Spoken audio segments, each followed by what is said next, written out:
उसी नैनागिर के गांव में जो अजैन बंधु हैं, खबर पहुंच गई, चिट्ठी पर्ची पहुंच गई, इतने लोग हैं, वहां से भोजन बन के आएगा, रहेंगे। जितने दिन रहना होगा रहेंगे, और जाते साथ कुछ देकर के भी जाएंगे। तो ऐसा करके वहां डर तो था ही, लेकिन कुछ निश्चिंतता भी ग्रामीण भाग में रहती थी। पर नए आदमी को तो डर, पुलिस को तो खतरा, पुलिस से उनको खतरा और उनसे पुलिस को खतरा। अब जब संघ की बात आई, आचार्य श्री के सामने बात रखी गई कि आचार्य श्री, इलाका इस रूप में चर्चित है, सावधानी रखना पड़ेगी। तो आचार्य श्री ने कहा, चिंता मत करो, जिनके पास रहता है उनकी यहां वो जाते हैं, हमारे पास है क्या जो हमारे पास आएंगे। ऐसा कह के निश्चिंत कर दिया। लेकिन फिर भी रात में कोई चौकीदार, कोई एकाश्रावक क्षेत्र पर रुकते ही थे, क्योंकि रात में ध्यान रखना पड़ेगा। कुछ संस्मरण ऐसे उस चतुर्मास के रहे जो वाकई में प्रेरणाप्रद रहे। जब लोगों का बहुत आना जाना शुरू हो गया,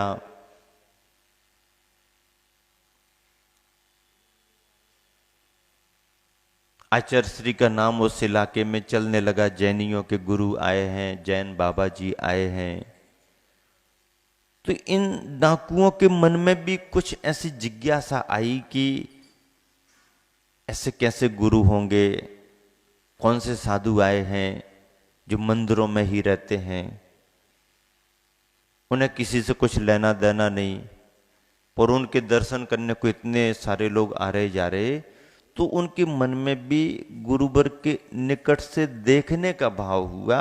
अपनी भाषा में कहें कि उनके मन में शायद दर्शन करने का भाव आया होगा, तो दर्शन करने की भावना बनी।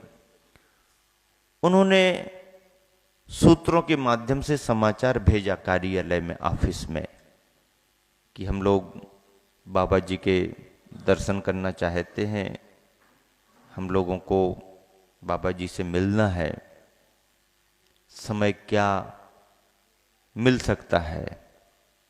अब आचार्य से कि यहाँ लोगों के आने जाने का तो कोई कभी भी आ सकता, कभी भी जा सकता। उनकी इच्छा थी कि लोगों के सामने ना आना पड़े और चुपचाप एकांत में जो भी अपना भाव, जो भी दर्शन करें और वापस निकल जाएं। पहचान में आने में उनको असुविधा होती है, लोगों के सामने ना आना पड़े। आचार्य को समाचार मिला। आचार्य ने सहज भाव से, उनकी भावना है तो कोई बात नहीं। 2-3 दिन वो लगातार इस प्रयास में रहे कि क्षेत्र पर कोई ऐसा समय मिले जब लोगों का आना जाना ना हो। टाइम तो वो अपना निश्चित नहीं बताए कि हम इतने बजे आएंगे, ऑफिस में भी नहीं बताया, पर उन्होंने ऐसी कोशिश की पीछे से, आगे से, कि जब घंटे आध घंटे कोई भीड़ भाड़ ना दिखे तो अंदर पहुंचे। लेकिन उनका काम बना नहीं। चतुर्मास है, यात्रियों का आना जाना, फिर आचार्य का स्वाध्याय का समय स्वाध्याय, प्रवचन के समय प्रवचन, रविवार को प्रवचन, डेली सुबह शाम दोपहर स्वाध्याय, तो लोगों का आने जाने का क्रम बना रहता था। अब जब 2-4 दिन में आचार्य का समय नहीं मिला, तो कमेटी वालों को भी लगा कि अब समय मिलना मुश्किल है, क्या करें। उन्होंने समाचार भिजवा दिया, भाई 2-4 दिन हमने प्रयास किया लेकिन हमारे हिसाब का समय नहीं मिला, बाबा जी तो हमको मिल नहीं पाए। जब आचार्य को मालूम चला तो आचार्य को लगा कि ऐसा भाव बना है तो इसको टालना नहीं चाहिए। उपाय क्या? आचार्य के ख्याल में था कि कितना ही कुछ भी करें लोगों का आना जाना रहेगा, और यदि ये कहकर के थोड़ी देर के लिए घंटे 2 घंटे बंद कराएं कि कोई आने वाले हैं, तो और ज्यादा लोग इकट्ठे हो जाएंगे देखने के नाम पर, तो ठीक नहीं रहेगा। और उन्हें यदि किसी के सामने नहीं आना तो अपनी उनकी स्थिति है। आचार्य ने एक दिन तय कर लिया कि मंदिर से भी निकल करके हम जंगल में ही जाएंगे। चतुर्दशी का निमित्त बना करके आचार्य चतुर्दशी का जो पाक्षिक प्रतिक्रमण करते हैं उसका निमित्त बना करके आचार्य क्षेत्र से यानी मंदिरों से लगभग 2-2.5 किलोमीटर अंदर एक छोटी नदी का किनारा, वहां पर चट्टानें बहुत, शिलाएं बहुत, प्रशस्त स्थान, एकदम निर्जन, अंदर अंदर पगडंडी के रास्ते से जाना, ऐसा आचार्य को मालूम था कि अंदर कोई विशेष स्थान है। और चतुर्दशी के दिन आचार्य उपवास लेकर के प्रतिक्रमण करने के नाम पर जंगल में चले गए। वो समाचार उनको मिल गया। आचार्य गए, बैठ करके अपना पाठ वाठ करते रहे। देखो निर्भीकता भी अपनी सद्भावना से आती है। मन में अपने निरपेक्ष भाव है, अच्छा व्यक्ति हो बुरा व्यक्ति हो, ये तो आते जाते रहते हैं, लेकिन कोई है तो कुछ होना भी चाहिए। शाम 4 बजे तक आचार्य वहां रहे। इसके बीच में आचार्य जब वहां विराजमान थे, पाठ वाठ तो आचार्य का अपना चल ही रहा था, हो गया, आगे पीछे देख लिया। क्षेत्र वालों को मालूम नहीं, और मालूम भी हो जाए तो सिवाय कमेटी के लोगों के कोई उस रास्ते पर जा भी नहीं सकता।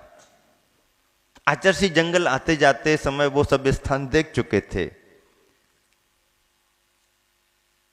वो आए, बैठे, जो भी अपनी भाषा में उन्हें बोलना बोला। आचार्य ने सभी बात को सुना, सद्भावना प्रकट की, प्रेरणा भी दी कि जो भी है अच्छे बुरे का भी ध्यान रखना। बुराइयां अंततः बुराइयां ही होती हैं। भले ही मजबूरी में मार्ग अपनाया हो, लेकिन ये मार्ग हमेशा के लिए अच्छा नहीं है। और परिवार का ध्यान रखो, समाज में रहो। समय निकल जाता है, बातें भूलनी चाहिए, और जो भी शेष समय है उसका उपयोग अच्छे से करो। जंगलों में रहना, छिप करके रहना कहीं ना कहीं परेशानी का कारण बनता है। और ठीक है, उन्होंने अपनी भावना भी रखी कि इस वजह से ऐसा वैसा, ये वो, जो हुआ हुआ। धर्म तो ये कहता है अपने कर्म से भाग्य से होता है। पर यदि आपका मन बने, आप लोगों का मन बने, तो इस रास्ते को छोड़ो और अच्छे मार्ग पर आगे बढ़ो। जो भी उनके मन में भाव आया, सहज श्रद्धा से नमस्कार करके, अब लंबा समय होने पर यह समाज को चिंता। आचार्य उपवास करके जंगल में गए हैं, कहाँ होंगे, फिर समाज को तो कुछ पता नहीं, सामान्य जन को पता नहीं, लेकिन कमेटी वालों को तो आभास हो गया था। आचार्य ने चर्चाओं में ये संकेत दे दिया था, यहाँ आने में यदि उनको असुविधा है तो मैं ही जंगल में चला जाऊंगा। तो कमेटी वालों को आभास था, और आभास ये भी था कि आचार्य ने कौन सा स्थान देख लिया है जंगल आते जाते समय। तो चिंता करते हुए भी कि इतना समय बीत गया है, आचार्य श्री कहाँ पर होंगे, चल के थोड़ा देखना चाहिए। और जैसे ही कमेटी वाले बातचीत करते हुए आगे बढ़ रहे थे, आहट आते ही और उन्होंने गुरुदेव को नमन करके बस आगे बढ़ करके, और क्या करेंगे, जैसे ही मालूम चला कोई आ रहे हैं तो अपने हथियार से आवाज करते हुए संकेत दिया, हम आए और हमारा काम हो गया। ऐसी घटनाएं घटी हैं चतुर्मास में, प्रत्यक्ष घटनाएं हैं। जैन समाज को तो अपने गुरु मिलते ही रहते हैं, ऐसे लोगों को मिलते कहां। और गुरुवर के पुण्य से, गुरुवर की प्रभावना से ऐसे ऐसे लोग भी किसी न किसी रूप में गुरुवर से प्रभावित हुए। परिणाम बहुत अच्छा निकला, भले ही विलंब से निकला, लेकिन परिणाम ये निकला कि धीरे धीरे धीरे धीरे उनके मनों में परिवर्तन आता गया और उस रास्ते से वो हटते गए। मध्य प्रदेश के तो मुख्यमंत्रियों ने सार्वजनिक आह्वान किया था कि आप लोग इस रास्ते को छोड़ो, सरकार आपका संरक्षण करेगी, ऐसी घोषणाएं हुई। आत्मसमर्पण करो, आपको कोई खतरा नहीं रहेगा, आपका परिवार सुरक्षित सरकार करेगी। और सरकार ने जो कदम उठाए, उनके जीवन में फर्क आया, उनके मन में विश्वास जगा। और जो अनावश्यक लूटपाट होती थी, लूटपाट करने में कई बार हिंसा, हत्याएं भी होती हैं, इनकी कमी आने लगी। आज वो समय नहीं है, बदल गया। पर जो 75 से लेकर के 70 से लेकर के 80 तक के दशक की स्थिति थी, बड़ी भयानक थी, बड़े चरम पर थी। उस समय में आचार्य ने ऐसे बीहड़ जंगलों में चातुर्मास किया, साधना की, संग पर कभी कोई आपत्ति नहीं आई, कोई इस तरीके की तकलीफ नहीं हुई, चर्या में कोई बाधा नहीं आई। एक बार तो ऐसा भी हुआ कि दिल्ली तरफ से कोई यात्रियों की गाड़ी नैनागिर आ रही थी। उन्हें ऐसा कुछ आभास जैसा नहीं था, सुन तो रखा था ऐसा ऐसा, लेकिन ये मालूम था कि दलपतपुर से सीधा रास्ता चला जाता है। दिन में जाएं तो रास्ते कुछ ख्याल में रहें। रात का समय, उन्होंने सोचा दलपतपुर में कहाँ रुकें, पहुंच जाएंगे, धर्मशाला में पहुंच जाएंगे, ऐसा सोच करके अपनी गाड़ी आगे बढ़ा दी। ड्राइवर नया था, अपरिचित था इलाके से, और मेन रास्ते में, फिर रास्ते में रास्ते, रास्ते में रास्ते, कुछ ग्रामीण भाग के निकल आते हैं, जंगली रास्ते। कोई नैनागिर को जा रहा तो कोई वहां से बरा को जा रहा, कोई कंदवा को जा रहा, तो कोई दूसरे गांव को जा रहा, कोई बरायठा को जा रहा। अब वो कोई माइलस्टोन ऐसे तो जंगलों में कहाँ, कोई संकेत तो एकदम कहाँ जंगलों में। ड्राइवर भी अपरिचित रहा, रास्ता देख देख करके उसको जो रास्ता ठीक सा दिखा उस पर उसने गाड़ी आगे बढ़ा दी। समय रात का 11-12 बज रहे, और वो गाड़ी आगे बढ़ते बढ़ते किसी ऐसे अपरिचित रास्ते पर चली गई कि आगे गए तो कुछ आदमी दिखे। शकल सूरत देख करके तो घबरा गए, मन में डर आ गया। जैनी आदमी तीर्थ यात्रा पर आया है, कुछ ना कुछ रख करके तो चलता है, ये भी है, और पहनने में भी कुछ ना कुछ तो स्वाभाविक रूप में रहता ही है, वो भी है। मन में डर आ गया, और बात सही भी थी, क्योंकि वो जिस रास्ते पर आगे बढ़ गए वो असुरक्षित रास्ता था। और रात में इनका घूमना फिरना किसी प्रयोजन से होता ही रहता है, निश्चिंत रहते हैं। तो गाड़ी की लाइट देख करके सामने वाले भी चौंक गए, और सामने वालों को देख करके, भैया ये मामला क्या है, नैनागिर तो दिख नहीं रहा, धर्मशाला दिख नहीं रही, ये तो हथियार वथियार लिए खड़े हुए हैं, क्या मामला है। गाड़ी रोक ली, कहां से आए, कौन हो। उन्हें भी थोड़ा ऐसा लगा कोई ऐसा तो नहीं मुखबिरी करने के लिए कोई जानकारी लेने को। उन्हें लगा नहीं ये सामान्य जन है, कहाँ से कैसे।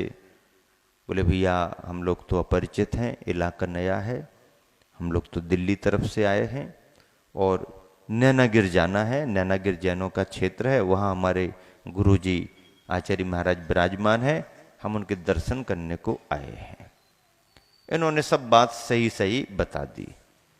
मन में घबराहट भी बहुत हो रही थी, लेकिन उन्होंने सुना कि नैनागिर जाना है और गुरुजी के दर्शन करने आए, तो उन्होंने भी कुछ नहीं कहा, बल्कि कहा कि तुम गलत रास्ते पर आ गए। और चूंकि आप तीर्थ यात्री हो, हमारे इसी इलाके का नैनागिर क्षेत्र है, आप नैनागिर के नाम पर आए हो, बाबा जी के दर्शन करने आए हो, तो आपको तो यहाँ से हम सकुशल ही भेजाएंगे, अन्यथा यहाँ आने के बाद किसी को हम वापस लौटने नहीं देते हैं। आप तीर्थ की वंदना करने को आए हो और हमारे इलाके में आए हो और प्रदेश के हो। यह कहते हुए उन्होंने कहा कि मैं इसलिए आपको छोड़ रहा हूं कि यदि ऐसा कुछ यहां हो जाएगा तो तुम्हारे नाम पर हमारा पूरा इलाका बदनाम हो जाएगा, कि यात्रियों को भी परेशानी होती है। आप धर्म भाव से आए हो, आप गलत रास्ते पर आ गए, चलो हम आपको नैनागिर के रास्ते तक छोड़ करके आते हैं। और वो गाड़ी के साथ साथ चले और जहां से नैनागिर का रास्ता निकलता है उस रास्ते पर ला करके कहा कि अब आजू बाजू के किसी रास्ते पर नहीं जाना, सीधे आप जाना, आपको आपका नैनागिर क्षेत्र मिल जाएगा। घटना ऐसी 1978 में घटी। और जब उन्होंने जाकर के धर्मशाला में परिचय दिया, चर्चा की, तो कमेटी वाले तो कहने लगे भैया रात में नहीं आया करो, आ जाओ तो दलपतपुर बंडा में रुक जाया करो, दिन में ही आया करो। यात्रियों को बार बार सूचनाएं देते रहते थे कि रात में जंगल में नहीं आया करो, लेकिन इतनी दूर से आने वाला यात्री 2-4-10 किलोमीटर के विकल्प से कहाँ रुके, उसको तो लगता कि पहुंच ही जाएं धर्मशाला में तो ठीक रहेगा। पूरे चातुर्मास में यात्री आते जाते रहे, कहीं कोई अनहोनी घटना नहीं घटी।